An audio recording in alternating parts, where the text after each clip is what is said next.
सावित्रीबाई जो भारतवर्ष की प्रथम शिक्षिका रही हैं, उनके चरणों में नमन करते हुए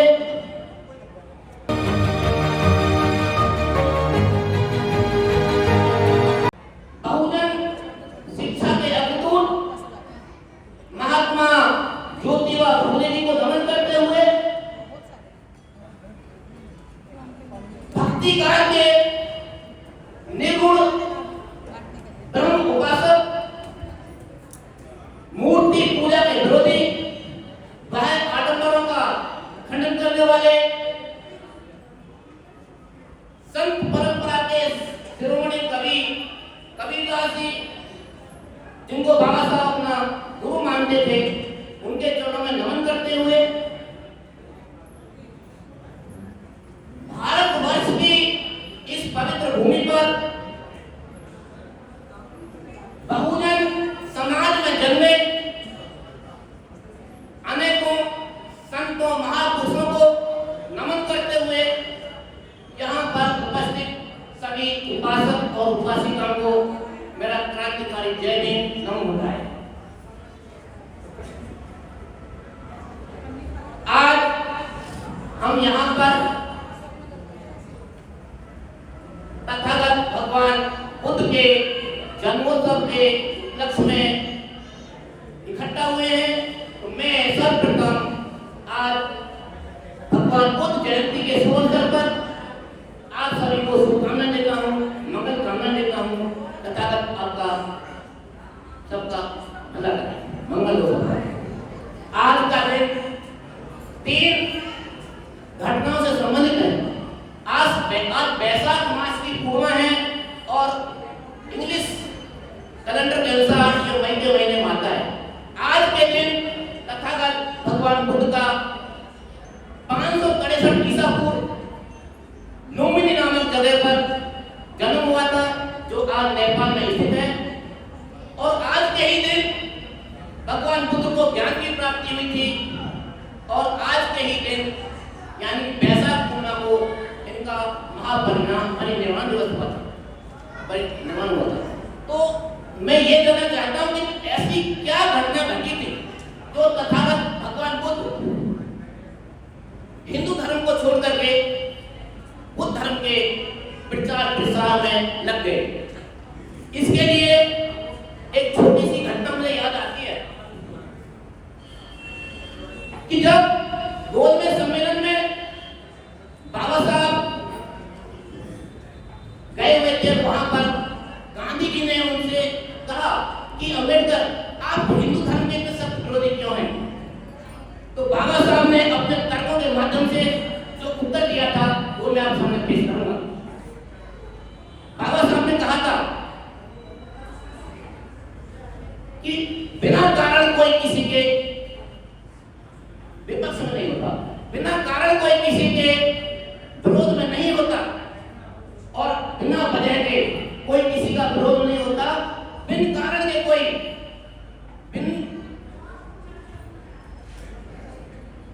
बिना किसी कारण के कोई किसी का विरोध में नहीं होता। बिन जाति के कोई ये मैं भूल गया। अब मैं सर्वप्रथम बाबा साहब और भगवान बुद्ध के चरणों में एक पुष्प भी मुक्तक पेश करना चाहूंगा कि आदमी का जन्म आदमी के लिए, आदमी का जन्म आदमी के लिए, आदमी का मरण आदमी के लिए, आदमी का जन्म आदमी के लिए, आदमी का मरण आदमी के लिए। आदमी से बड़ा है वही आदमी, आदमी से बड़ा है वही आदमी, जो मिटा हो यहाँ आदमी के लिए, जो मिटा हो यहाँ आदमी के लिए।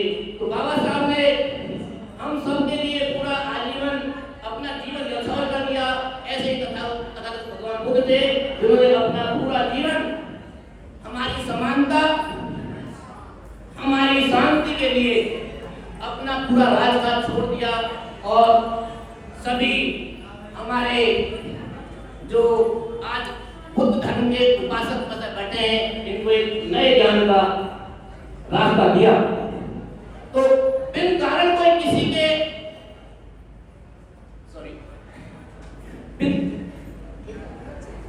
बिना कारण कोई किसी के विरुद्ध नहीं होता, बिना कारण कोई किसी के विरुद्ध नहीं होता, जाति से कोई असत नहीं होता। कोई किसी के विरुद्ध नहीं होता, जाति से कोई असुर नहीं होता। कुछ तो कमी आई होगी इस हिंदू धर्म में, कुछ तो कमी रही होगी इस हिंदू धर्म में, वरना महलों का वो राजकुमार आज गौतम बुद्ध न होता, वरना महलों का वो राजकुमार आज गौतम बुद्ध न होता। भगवान बुद्ध गौतम बुद्ध तथागत की उपाधि जो प्राप्त की है और बोधिसत्व उपाधि जो प्राप्त की है, ये संसार में केवल भगवान बुद्ध के पास है।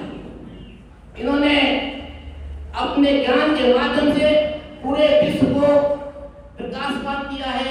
मैं इनके चरणों में हमेशा वंदन करता रहूंगा, नमन करता रहूंगा। इसी शब्दों के साथ मैं वाणी उठा देता हूँ। जय हिंद, जय भगवान बुद्ध और बाबा साहब के विषय में बहुत सारी जानकारी दी। अगले वक्ता के मैं आमंत्रित करता हूँ रमाबाई आए और भाई संक्षेप में चले, संक्षेप में क्योंकि और भी हमारे साथी हैं तो वो थोड़ा हमें सम्मान दे रहे हैं। तो जी 5 मिनट आइए, 5 मिनट में समय दिया जा रहा है, अनुशासन लेकर काम करेंगे।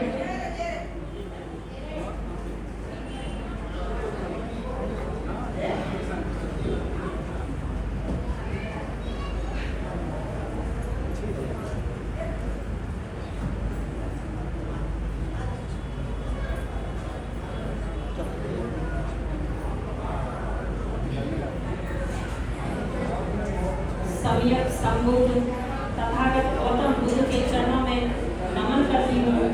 भारत रत्न बाबा साहब भीमराव अम्बेडकर जी के चरणों में मेरा कोटि कोटि नमन। हमारे राष्ट्रपिता ज्योतिबा फुले और माता सावित्रीबाई फुले और हमारी जितने भी महापुरुष और महानायिकाएं हुई हैं, सबके चरणों में मेरा कोटि कोटि नमन। आप सभी को मेरा क्रांतिकारी जय भीम, नमो बुद्धाय। आज तथागत गौतम बुद्ध का बहुत ही पावन दिन है। आज के दिन उनका जन्म हुआ था और आज के दिन ही उन्हें ज्ञान प्राप्ति हुई थी और आज के दिन ही उनको परिनिर्वाण प्राप्त हुआ था।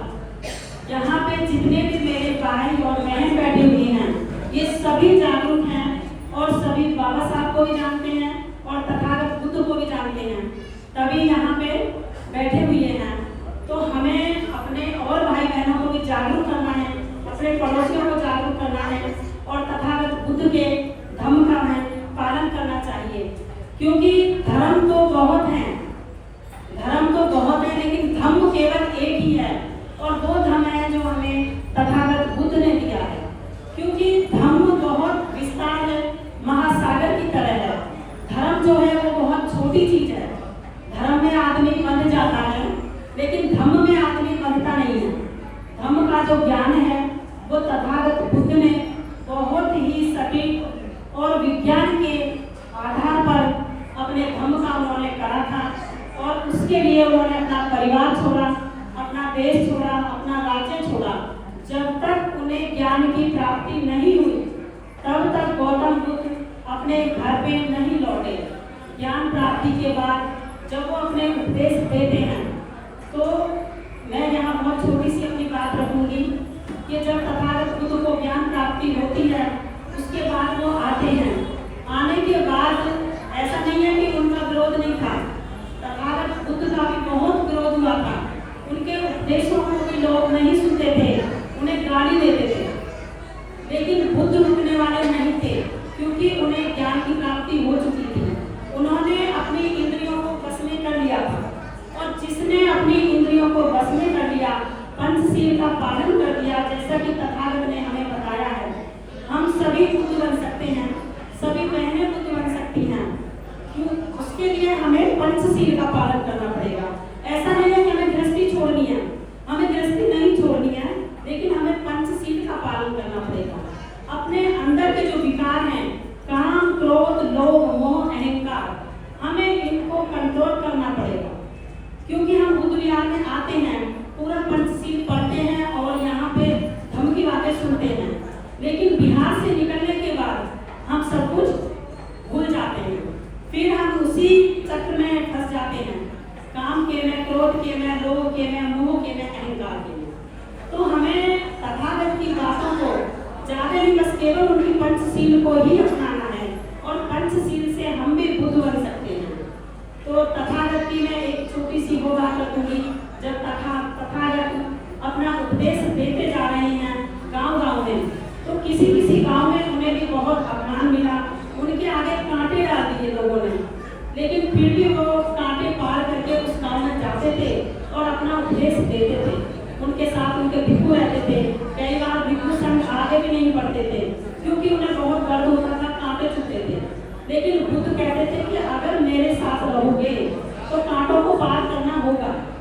तो तथागत जब गांव में जाते हैं और अपना उपदेश देते हैं, उपदेश कोई सुनता है कोई नहीं सुनता है, बाकी कुछ लोग ऐसे होते हैं कि वो गाली देते हैं, तथागत को गालियां देते हैं, तथागत कुछ नहीं कहते, तथागत शांति से खड़े हुए हैं क्योंकि वो सुन रहे हैं और जो समाज होता है वो सोया हुआ है। तो वो कहते हैं उनमें से कि तथागत तू अपने आप को बुद्ध समझता है और हम तुझे गाली दे रहे हैं, क्या तेरे में इतनी बुद्धि नहीं है कि हम तुझे गाली दे रहे हैं और तू सुने जा रहा है। तो तथागत बड़े ही विनम्र भाव से कहते हैं कि आपने गाली दी लेकिन मैंने नहीं दी, आपने गाली दी मैंने नहीं दी, आपका जो कर्म है वो आपने किया, लेकिन जो मेरा कर्म है वो मैंने किया। मैं अपने धर्म का उपदेश दे रहा हूँ और देता रहूंगा, आपकी इच्छा है आप ग्रहण करो या ना करो। इसी के साथ मैं अपनी वाणी को विराम देती हूँ। जय भीम, नमो बुद्धाय। हमारे चैनल लाइक, शेयर, सब्सक्राइब देखना मत भूलिएगा। जय भीम, जय भारत, जय संविधान। नमो बुद्धाय। धन्यवाद। चैनल आर्थिक समस्या से गुजर रहा है। अगर आप बहुजन समाज में बाबा साहेब अम्बेडकर और तथागत बुद्ध की विचारधारा को अधिक से अधिक लोगों तक पहुंचाना चाहते हैं तो हमें आर्थिक सहयोग प्रदान करें, ताकि हम अपने चैनल के माध्यम से देश विदेश में समता, बंधुता, एकता और संवैधानिक अधिकारों को ज्यादा से ज्यादा लोगों तक पहुंचा सकें। आप अपनी सहायता राशि नीचे लिखे खाते में जमा करा सकते हैं। खाता धारक गौतम रत्ना, खाता संख्या 316957686551, IFSC कोड SBIN 0060336, बैंक भारतीय स्टेट बैंक। आप हमारे बैंक खाते का विवरण स्क्रीन पर भी देख सकते हैं। जय भीम, जय भीम। मैं गौतम रत्ना, गौतम फिल्म्स प्रोडक्शन में आपका स्वागत करता हूं। आप हमारे प्रोडक्शन हाउस के अंदर अपना कैरियर बना सकते हैं as a film director, as a producer and actor and actress and editor and cinematographer also. अगर आपको फिल्म से रिलेटेड कुछ भी प्रोजेक्ट आपको बनवाना है तो हमारे पास में पूरा सेटअप है, जिसमें फिल्म कैमरा है, शूटिंग लाइट्स है और एडिटिंग है। सारा A to Z एक ही जगह पर आपको हमारे यहाँ पर मिल जाएगा। तो दोस्तों आप हमें कांटेक्ट कर सकते हैं हमारे नंबर्स पर 9810085714।